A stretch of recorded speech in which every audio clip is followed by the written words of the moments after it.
నామానికి స్తోత్రములు. ఉదయకాల ధ్యానంలో మిమ్మల్ని కూడా మేము కలుసుకోవడానికి దేవుడు మాకు అనుగ్రహించిన భాగ్యమును బట్టి ఆయనకు కృతజ్ఞతాస్తుతులు చెల్లిస్తూ మిమ్మల్ని కూడా దైవవాక్య ధ్యానమునకు ప్రేమపూర్వకంగా ఆహ్వానించుచున్నాను.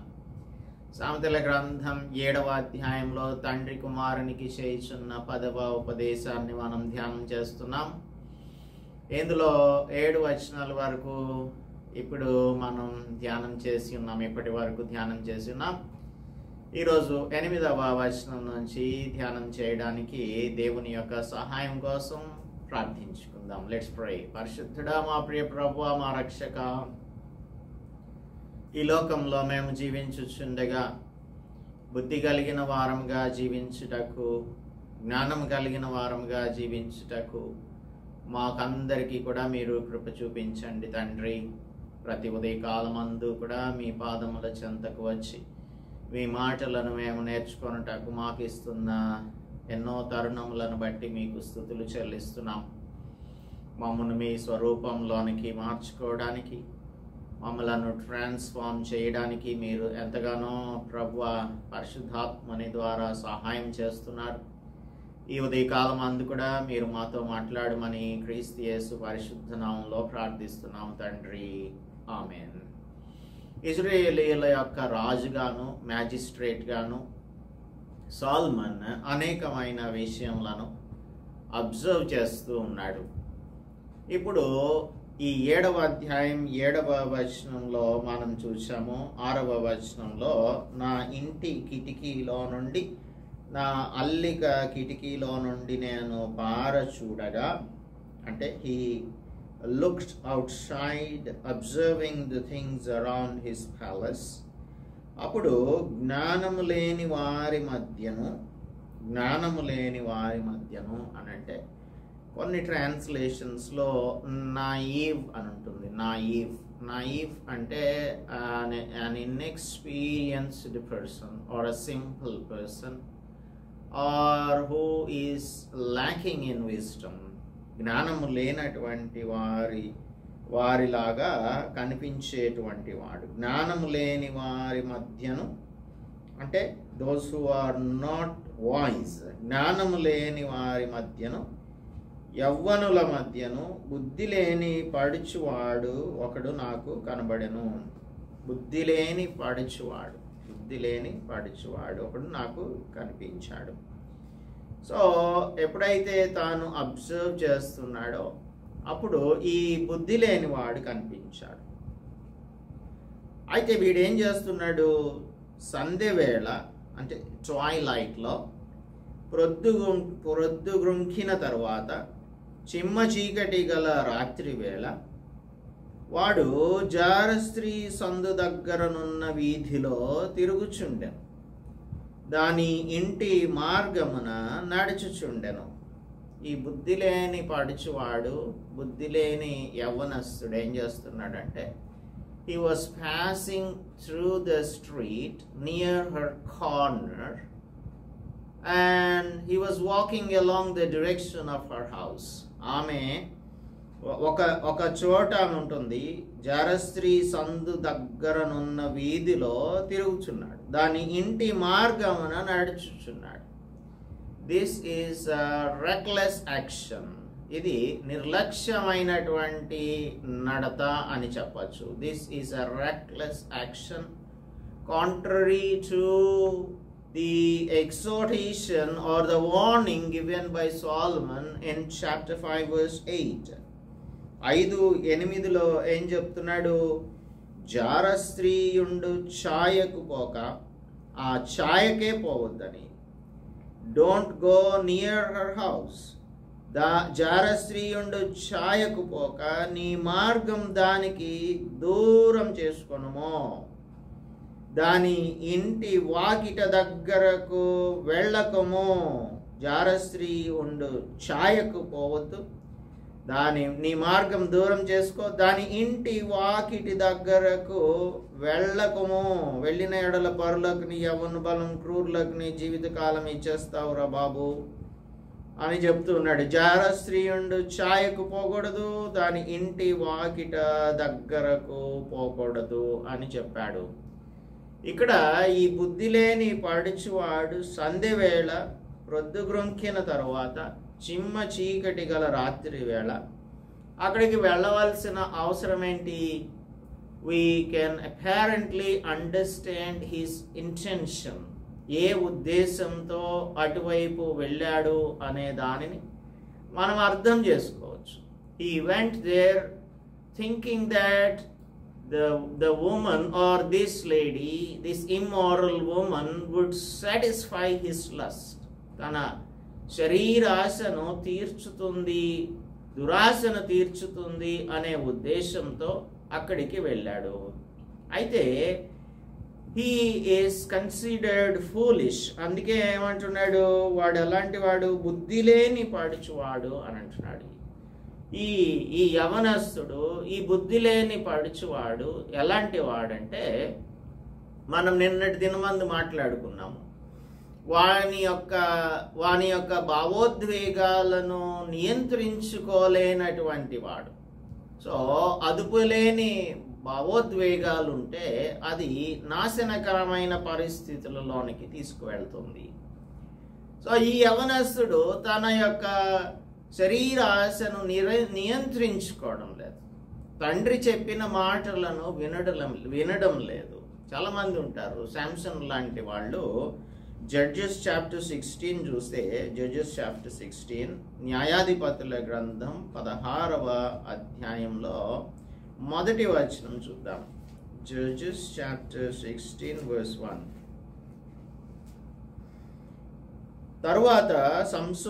తరువాత సంసోను గాజాకు వెళ్ళి వేశ్యనొకతెను చూచి ఆమె యొద్దకు చేరను.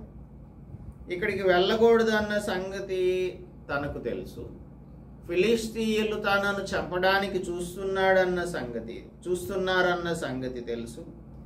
ఆ ముందు అధ్యాయంలో చాలామంది తన మీదకి దాడి చేసి వచ్చారన్న సంగతి తెలుసు. ఆ వారితో కొట్లాడిన సంగతి కూడా తనకు తెలుసు. ఒక పచ్చి దవడ ఎముక కనుగొని దాని చేత 1000 మంది మనుషులను చంపాడు అనేది ముందరి అధ్యాయంలో 15వ వచనంలో చూస్తున్నాం. ఇప్పుడు ఎవరైనా సరే మాటు వేసి నన్ను చంపాలని చూస్తున్నారు అనుకున్నప్పుడు ఎక్కడ పడితే అక్కడ ఎలా తిరుగుతారు? బుద్ధిహీనులు మాత్రమే తిరుగుతారు. సో ఇప్పుడు ఏం చేశాడు? గాజాకు వెళ్ళాడు. గాజాకు వెళ్ళి వేశ్యనొకతెను చూచి, అంటే he was looking for sin. His intention was to satisfy his lust. అందుకే వెళ్ళాడు. వెళ్ళి ఒక వేశ్యను చూచి ఆమె యొద్దకు చేరాడు. మరలా అతన్ని చంపడానికి పొంచి ఉన్నారు. తర్వాత ఏం చేశాడు? పారిపోయి వచ్చేసాడు. 2-3 వచనాలను మీరు చదవండి. తర్వాత 4వ వచనంలో పిమ్మట, అంటే ఒక చోట తనను చంపడానికి ప్రయత్నం చేసినప్పుడు వారి మీద అటాక్ చేశాడు. ఒక దవడ ఎముక చేత అందరినీ కూడా 1000 మంది మనుషులను కొట్టాడు. సరే, దేవుడిచ్చిన శక్తిని బట్టి తర్వాత గాజాకు వెళ్ళాడు. అక్కడ ఒక వేశ్యతో ఉన్నాడు. అక్కడ కూడా పట్టుకోవడానికి పొంచి ఉన్నారు. అప్పుడు ద్వారబంధాలు పట్టుకొని అడ్డకర్రతోటి వాటిని ఊడబెరికి తన భుజముల మీద పెట్టుకొని హెబ్రోనుకు ఎదురుగా ఉన్న కొండ మీదకు వాటిని తీసుకొని పోయాడు. ఇప్పుడు ఏం చేయాలి? మరలా అటు వెళ్ళకూడదు కదా, అటు కాకపోతే ఇంకొక వైపు వెళ్ళకూడదు. పిమ్మట అతడు ఏం చేశాడు? సోరేకు లోయలోనున్న దెలీలా అను స్త్రీని మోహించాడు. అంటే again he wanted to have sin or commit sin. Again he wanted to satisfy his lustful desire. అందుకని మరలా ఇంకొక వేశ్య దగ్గరకు, లేదంటే డెలైలా దగ్గరకు వెళ్ళాడు. ఇప్పుడు దీన్ని బట్టి మనకేం అర్థం అవుతుంది? we can understand that he is intentionally going there to quench his sexual desire. ఈ బుద్ధి లేని పడుచువాడు కూడా సంధ్య వేళ, చిమ్మ చీకటి గల రాత్రి వేళ అక్కడ జార స్త్రీ ఉంటుందని తెలిసినప్పుడు సొలొమన్ చెప్పాడు కదా దాని ఇంటి వాకిట దగ్గరకు వెళ్ళొద్దు, దాని ఛాయ్కి పోవద్దు అని చెప్పాడు కదా. చెప్పినప్పుడు అక్కడికి ఎందుకు వెళ్ళాడు? దాని ఇంటి మార్గమున ఎందుకు నడుచుకుంటూ ఉన్నాడు అంటే he was not abstaining from evil. కొరింథీయులకు రాసిన మొదటి పత్రిక 6వ అధ్యాయం 18వ వచనం, ఫ్లీ సెక్షువల్ ఇమొరాలిటీ అని, జారత్వం నాకు దూరంగా పారిపోవుడి అని చెప్తున్నాడు. అలాగే తెసలోనికైలకు రాసిన పత్రికలో అపోస్తుల్ పౌల్ కూడా అబ్స్టైన్ ఫ్రమ్ ఈవిల్ అని అడ్మానిష్ చేస్తున్నాడు. ప్రతి విధమైన కీడు నాకు దూరంగా ఉండుమని చెప్తూ ఉన్నాడు. అందుకని మనం we must stay as far from evil as possible. But this young man purposely headed toward danger. ప్రమాదం పొంచుందని తెలుసు, అయినప్పటికీ కూడా నన్నెవడేం చేస్తాడులే అని శాంసన్ అనుకున్నాడు కదా, అలా అనుకున్నాడేమో బహుశా. Or by hook or crook I have to satisfy my lust అని అనుకున్నాడేమో తెలియదు. అక్కడికి వెళ్ళాడు, పర్పస్లీ హీ వెంట్ దేర్, అంటే ఒక ఉద్దేశపూర్వకంగానే అక్కడికి వెళ్ళాడు. వెళ్ళొద్దని సొలొమన్ చెప్తున్నాడు. కొరింథియన్స్లో కూడా ఇప్పుడు చదువుకున్నాం, తెసలోనికైలకు రాసిన పత్రిక 5:22లో కూడా చదువుకుంటున్నాం. తిమోతికి రాస్తున్నప్పుడు Timothy is young, apostle Paul అంటాడు నీవు నీ యవనేచ్ఛల నుండి పారిపోము అని అంటున్నాడు. ఇంకా ఏం చేయమంటున్నాడు? నీతిని, విశ్వాసమును, ప్రేమను, సమాధానమును వెంటాడమని చెప్తున్నాడు. అంతేగాని వేశ్యల యొద్దకు, జార స్త్రీల యొద్దను వారిని వెంటాడుతూ వెళ్ళమని చెప్పడం లేదు. అందుకనే ఒక భక్తుడు, ఒక కమెంటేటర్ డ్వైట్ ఎడ్వర్డ్స్ అని ఆయన ఏమంటాడంటే, we must not linger in the house of temptation. We must not linger in the house of temptation. శోధన ఎదురవుతుంది అని అనుకున్న ఆ ప్రదేశంలో, ఆ గృహంలో, అంటే ఆ ప్రదేశంలో నీవు జాగు చేయకూడదు, డిలే చేయకూడదు. ఎలాగంటే when Potiphar's wife caught Joseph తన పై వస్త్రమును విడిచిపెట్టేసి తాను పారిపోయాడు. అంటే శోధన గృహంలో వెయిట్ చేయడం లేదు. Let me see what will happen, ఏమైనా నేను ఎదుర్కోలేనా అంటే no you should not do that. పారిపోవాలి. You have to flee immorality. కనుక పారిపోయాడు అంతే. So we must not linger in the house of temptation, but we have to make a hasty exit into the golden fields of uncompromising holiness అని అంటాడు. అంటే రాజీ పడినటువంటి పరిశుద్ధత అనే బంగారు క్షేత్రంలోనికి త్వరపడి మనం నిష్క్రమించాలి. We have to exit from there. So temptation ఉంటుంది కాబట్టి, టెంప్టేషన్ ఉందన్న సంగతి మనకు తెలుసు కనుక అక్కడికి వెళ్ళకూడదు. ఒకవేళ మనకు శోధన ఎదురైనప్పుడు ఆ శోధన నుంచి పారిపోవడానికి మనం శాయశక్తుల ప్రయత్నం చేయాలి. పేతురు రాసిన మొదటి పత్రిక 2వ అధ్యాయం 11వ వచనంలో ఏమంటాడంటే, ఆత్మకు విరోధంగా పోరాడు శరీరాశలను విసర్జించి అన్యజనుల మధ్య మంచి ప్రవర్తన గలవారై ఉండవలెనని మిమ్మను బ్రతిమాలుకొనుచున్నాను అంటున్నాడు పీటర్. ఆత్మకు విరోధంగా పోరాడు శరీరాశలను విసర్జించాలి. ఈ బుద్ధి లేని పడుచువాడు ఆత్మకు విరోధంగా పోరాడుతున్న శరీరాశలను విసర్జించకుండా ఆ శరీరాశలను అనుసరించి ఈ జార స్త్రీ ఉండే సందు దగ్గర ఉన్న వీధులలో తిరుగుతూ ఉన్నాడు. ఇది మరి బుద్ధిహీనత అనాలా, బుద్ధి కలిగిన వాడనాలా? బుద్ధి లేని వాడనే అంటాడు. అందుకే సొలొమన్ బుద్ధి లేని పడుచువాడు. చాలా మంది ఇటువంటి బుద్ధి లేని పడుచువాళ్ళనే కాదు, నిన్నటి దినమంది అనుకున్నాం. There is no discrimination of age or sex or anything, color or creed or caste or religion.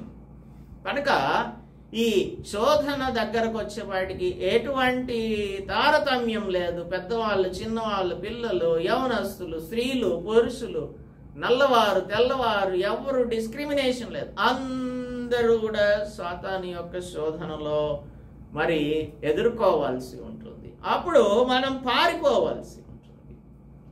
అందుకే ఒక ఆయన అంటాడు, you have to flea 3 P's అంటాడు. P అంటే English letter P. Number 1 is pleasure. అంటే మనం ఈ లోకంలో జీవించుచుండగా మనం సుఖాలను అనుభవించాలని అనుకుంటూ ఉంటాం.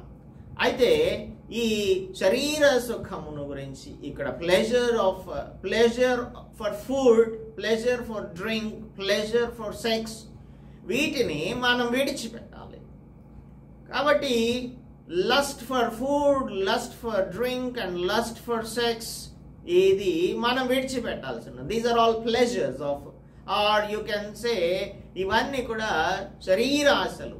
శరీరానికి మనం బాగా ఫుడ్ పెట్టి తాగిపించి తర్వాత అది కావాలనుకుంటున్న దానిని ఇవ్వాలని అనుకోకూడదు.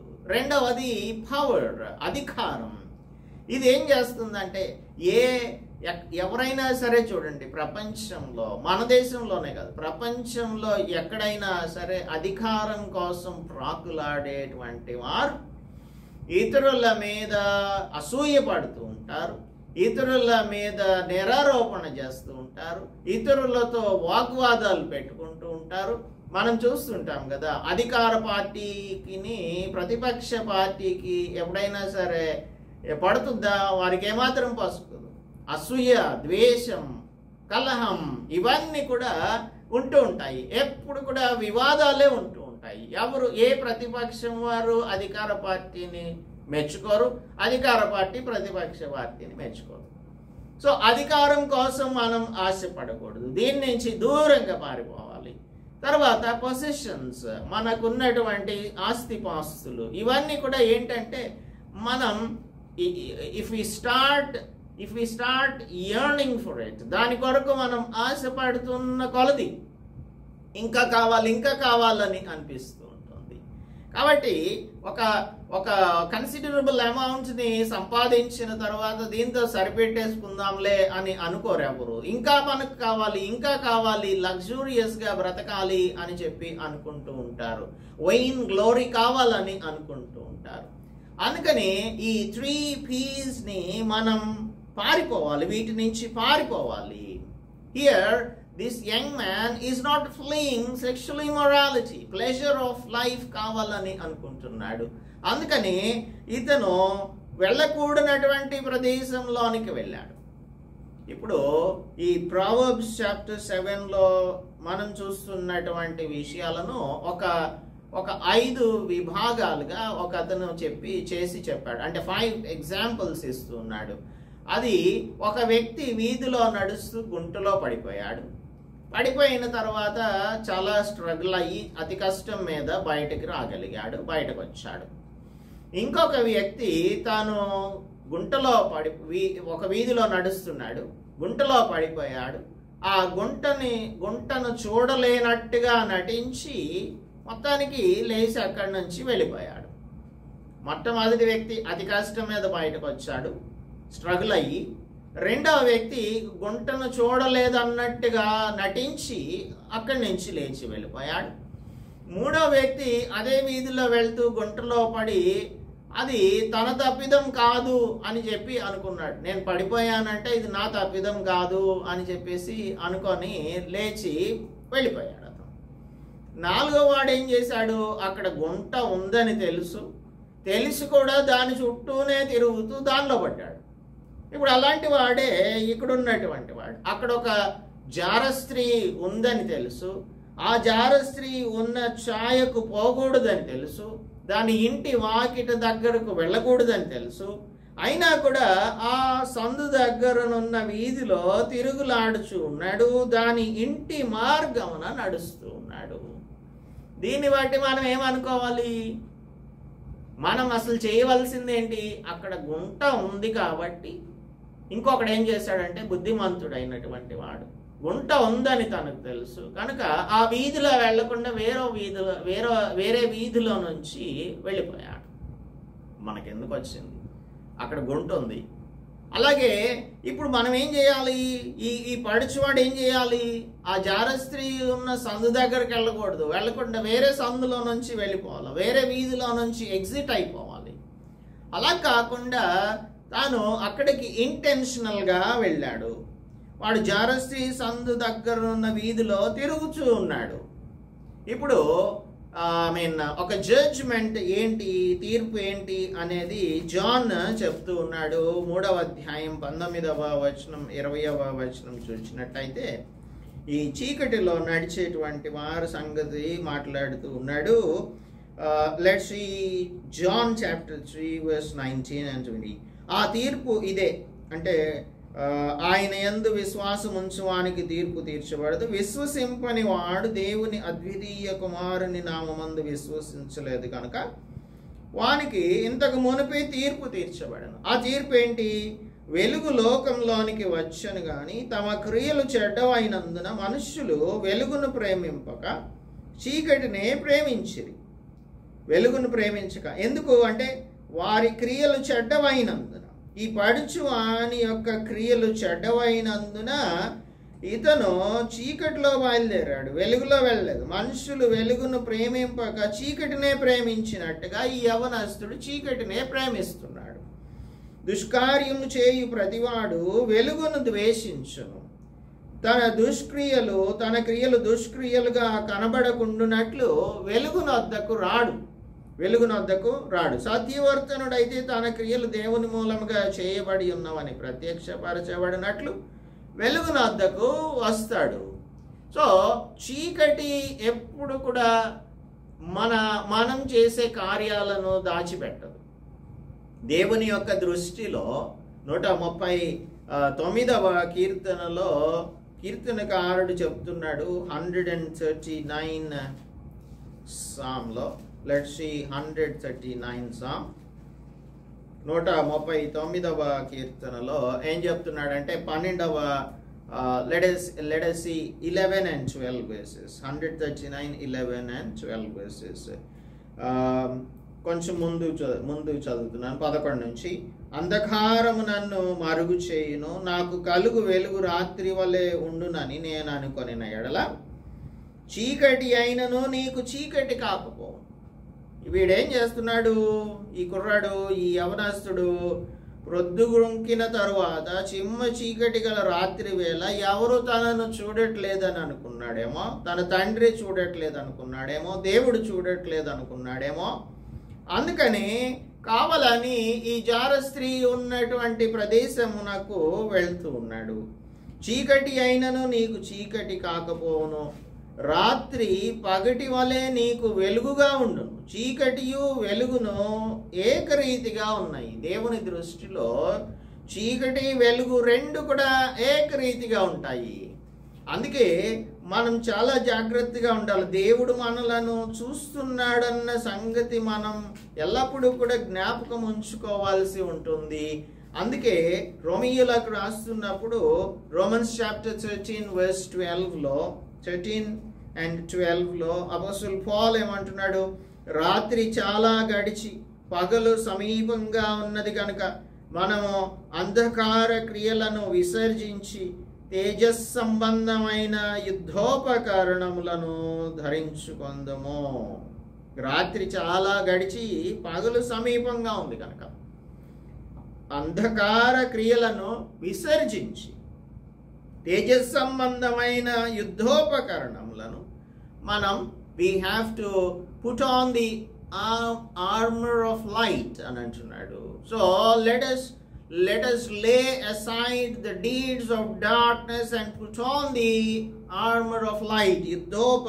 తేజస్ సంబంధమైన యుద్ధోపకరణంలో ధరించుకొనుము. ఇంకా అక్కడ ఒక లిస్ట్ ఇచ్చాడు. అవన్నీ కూడా మనము చేయకుండా మర్యాదగా నడుచుకుందాము. అమర్యాదగాను ఇక్కడ ఉన్నటువంటి కార్యాలన్నింటినీ కూడా దేవుని బిడ్డలైన వారే మాత్రం కూడా చేయలేరు.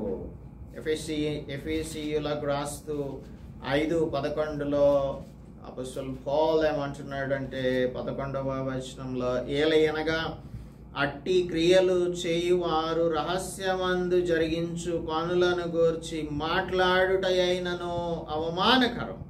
11వ వచనం కూడా, నిష్ఫలమైన అంధకార క్రియలలో పాలివారై ఉండక వాటిని ఖండించుడి. We should not participate in the unfruitful deeds of darkness, but instead we must expose them.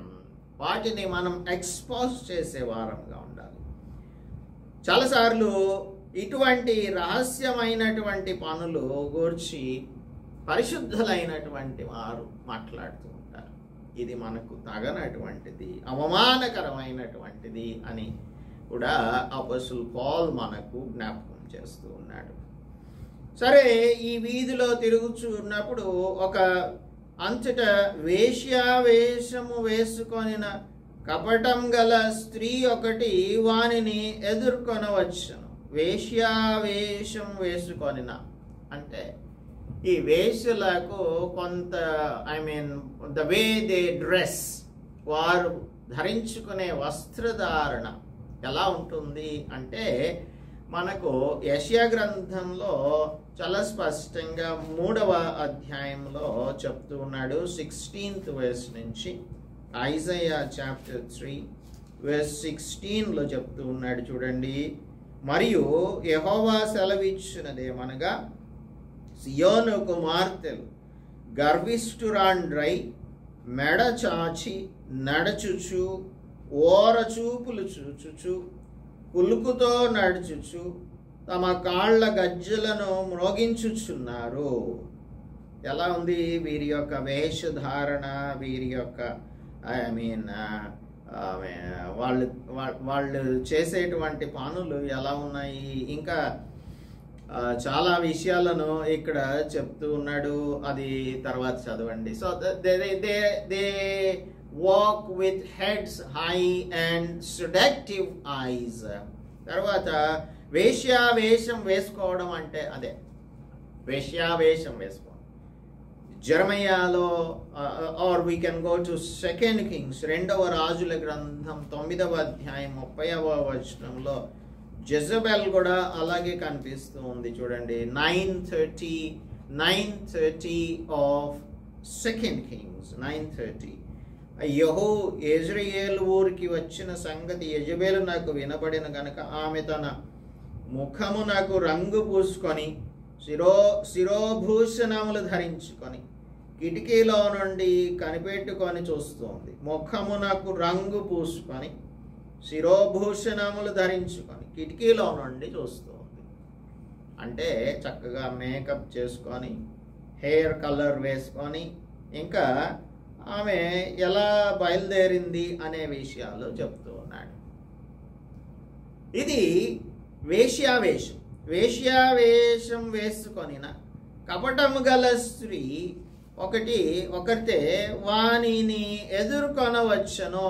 ఈమె వస్తుందన్న సంగతి తనకు తెలుసు, ఈమె అక్కడ ఉంటుందన్న సంగతి వానికి తెలుసు. మనం తెలిసి ఎందుకని మనం ఇలాగా వెళ్ళాల్సి ఉంటుంది?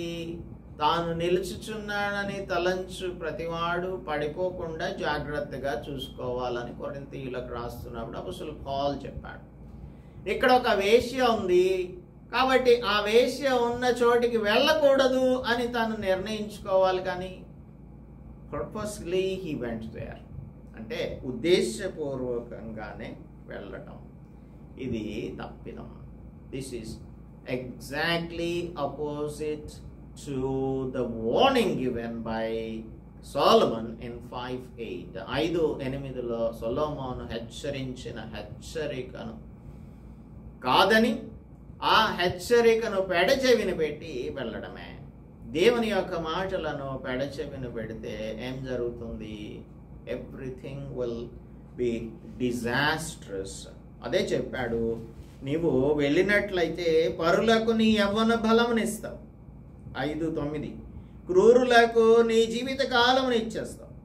నీ ఆస్తి వలన పరులు తృప్తి పొందుతారు. నీ కష్టార్జితం అన్యుల ఇల్లు చేరుతుంది. తుదకు నీ మాంసమును నీ శరీరమును క్షీణించినప్పుడు అప్పుడు బాధపడి ఏం ప్రయోజనం లేదు. అయ్యో, ఉపదేశము నేను ఎట్లు త్రోసివేసి తిని, నా హృదయ గద్దింపునెట్లు తృణీకరించను, నా హృదయం గద్దింపునెట్లు తృణీకరించను.